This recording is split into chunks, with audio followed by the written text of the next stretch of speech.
quite simply one of the most important vintage basketball cards ever made. I think from the vintage era, you've got Bill Russell, Chamberlain, and Alcindor, Jabbar, and I think that these are the three guys upon which everything is really based. And I think if you keep going, then you can hit up Dr. J, and then maybe the Bird Magic rookie to kind of round out, that top five. Maravich maybe being in that top five or number 6 perhaps, but overall, like, this is one of the more important featured cards that comes from all of basketball and remains obnoxiously undervalued compared to just how scarce and condition sensitive this card is. You just never see this card in high grade, and frankly, compared to the demand of Kareem Abdul-Jabbar, what he represents to basketball, and what his career represented, this tall boy design, condition sensitive as it is because of it just being inherently oversized, it's shocking how few of these copies really exist and how the price points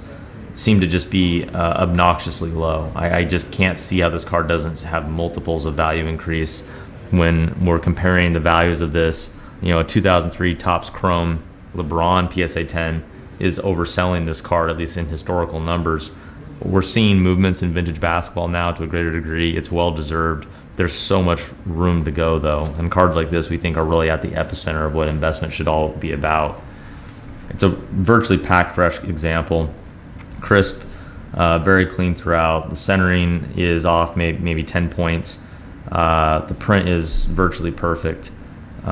Just a really fresh, clean example, sharp throughout. It's easy to see why it graded as high as it did. A couple points better centered. I think the card is a dead mint card. It's got no wear to speak of. Corners and edges are immaculate. This is just one of those brands and one of those iconic figures that there will never be enough of these to go around. It's a pitifully small population.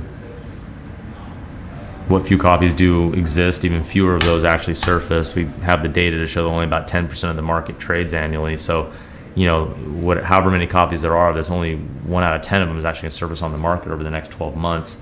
This is one of those. Definitely a card to take seriously. Really, really hard to replace.